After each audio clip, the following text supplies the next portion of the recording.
السلام علیکم ناظرین، آپ دیکھ رہے ہیں عمران ریاض خان اپڈیٹس۔ ناظرین، آج کے ولاگ کی چند اہم خبریں آپ کے ساتھ شیئر کرتے ہیں۔ عمران خان سب سے بڑا لیڈر، باجوہ قصوروار، سپریم کورٹ، قاضی صاحب کا گاڑیوں پر شکوہ، میڈیا کی کمبختی، منصوبے بند، گنڈا پور کی کھلی دھمکی، توہین عدالت کیس مصطفیٰ کمال کی فوری معافی کی درخواست مسترد۔ چیف جسٹس نے کہا کہ اگر کوئی کہے کہ عدالتوں میں تاخیر سے فیصلے ہوتے ہیں تو منصفانہ تنقید ہے۔ اگر آپ سمجھتے ہیں کہ توہین نہیں کی تو غیر مشروط معافی کی بھی ضرورت نہیں، ہمیں قائل کریں، نوٹس واپس لیتے ہیں۔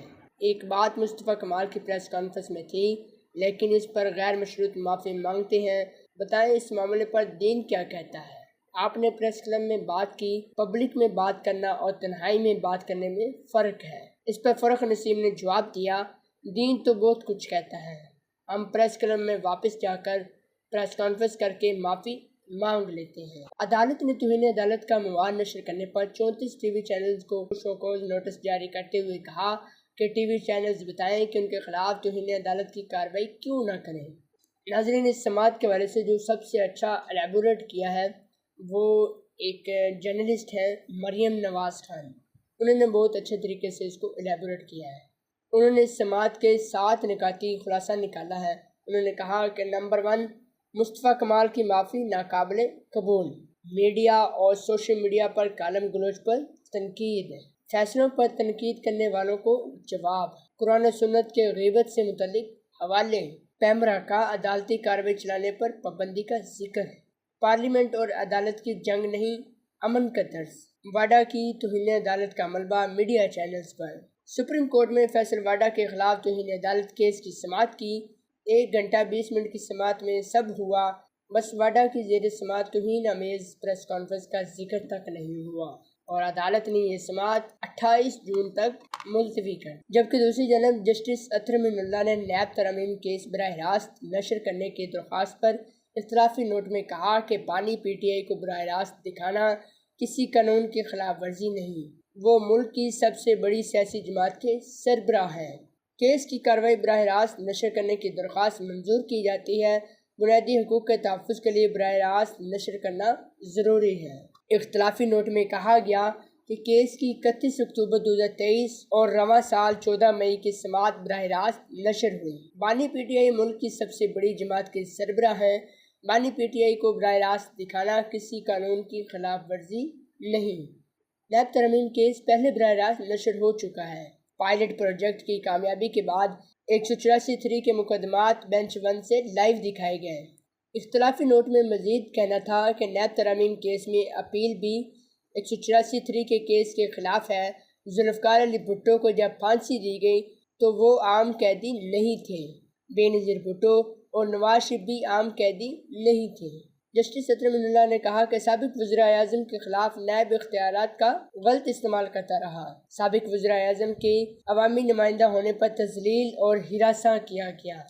انہوں نے کہا کہ بانی پی ٹی آئی بھی عام قیدی نہیں ہے، لاکھوں لوگ ان کے پیروکار ہیں، حالیہ عام انتخابات کے نتائج اس کا ثبوت ہیں۔ ایس او پیز کا نہ بننا کیس براہ راست نشر کرنے میں رکاوٹ نہیں۔ اختلافی نوٹ کے مطابق بانی پی ٹی آئی نے قمر باجوہ کو ایک انٹرویو میں سپر کنگ قرار دیا اور کہا کہ جنرل باجوہ نیب کو کنٹرول کر رہے ہیں، جبکہ نواز شریف نے کہا کہ پارلیمنٹ کو کوئی اور چلا رہا تھا۔ سپریم کورٹ کے جج نے کہا کہ قمر جاوید باجوہ نے ان بیانات کی تصدیق بھی کی اور سیاست میں مداخلت کو تسلیم بھی کیا۔ نیب کو سیاسی انجینئرنگ، مخالفین کو ہراساں اور نیچا دکھانے کے لیے استعمال کیا گیا۔ ناقدین، سیاسی مخالفین کی گرفتاریاں، تذلیل کی گئی اور نیب کا نشانہ بنے۔ یاد رہے کہ سپریم کورٹ نے نیب ترامیم کیس براہ راست نشر کرنے کی درخواست مسترد کر دی تھی۔ چیف جسٹس قاضی فائز عیسیٰ، جسٹس جمال مندوخیل اور جسٹس امین الدین اور جسٹس نعیم اختر افغان نے درخواست مسترد کی، جبکہ جسٹس اطہر من اللہ نے فیصلے سے اختلاف کیا تھا۔ ناظرین، دوسری جانب ایک بہت بڑی نیوز جو پچھلے ولاگ میں آپ کے ساتھ شیئر کی تھی کہ وفاق نے کے پی کے 91 منصوبے بند کر دیے۔ وزیر اعلیٰ کے پی کے علی مین گنڈا پور نے وفاق کو آخری وارننگ دیتے ہوئے کہا کہ عوامی مفادات پر کوئی سمجھوتہ نہیں کروں گا۔ علی امین گنڈاپور نے PSDP سے خیبر پختونخوا کے 91 منصوبے نکالنے پر رد عمل دیتے ہوئے کہا کہ وفاق نے خیبر پختونخوا کے منصوبے ختم کر کے محتسبانہ رویہ اپنایا۔ پہلے بجلی منافع اور واجبات روکیں، اب منصوبوں پر ضرب لگا دیں۔ واجبات اور منصوبے روک کر سیاسی انتقام لیا جا رہا ہے۔ وفاق کو آخری وارننگ دے رہا ہوں، عوامی مفادات پر کوئی سمجھوتہ نہیں کروں گا۔ خیبر پختونخوا حکومت صوبے کے حقوق سے ہرگز پیچھے نہیں ہٹے گی۔ وفاق نے محتسبانہ رویہ رکھا تو دمادم مست قلندر ہوگا اور وفاق کو بتائیں گے کہ زور سے حقوق کیسے لیے جاتے ہیں۔ فیصل کریم کنڈی کے حوالے سے انہوں نے کہا کہ تم چور، تمہارا لیڈر چور، رشتہ دار بھاڑ میں جائے، لعنتی انسان، تو بار بار وزیر اعلیٰ کر رہا ہے، تیری حیثیت کیا ہے؟ گورنر ہاؤس سے نکال کر روڈ پر پھینک دوں گا۔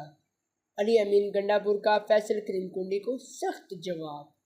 جبکہ ناظرین دوسری جانب صدر عارف علوی نے 2 اہم ترین سٹیٹمنٹس دیے، ان کے سٹیٹمنٹس کو آپ کے سامنے رکھتے ہیں۔ صدر عارف علوی نے کہا کہ عمران خان کو آفر کی گئی کہ ملک چھوڑ دو۔ عمران خان نے کہا کہ مر جاؤں گا، پاکستان نہیں چھوڑوں گا۔ سقراط کو سزا دینے والا مٹی میں مل گیا۔ آج کل جس نے عمران خان کو جھوٹی سزائیں دی ہیں، ان کا نام بھی خاک میں مل جائے گا۔ جبکہ ایک اور بیان میں انہوں نے کہا کہ اگر چوکیدار گھر کا مالک بن جائے تو اس سے بات کرنا ہوگا، مالی سے بات نہیں کروں گا۔ فارم 47 والے تو 50 آدمیوں میں جانے کے قابل نہیں۔ جی تو ناظرین اب تک کے لیے اتنا ہی۔ مزید اپڈیٹس کے لیے دیکھتے رہیے عمران ریاض خان اپڈیٹس۔ اللہ حافظ۔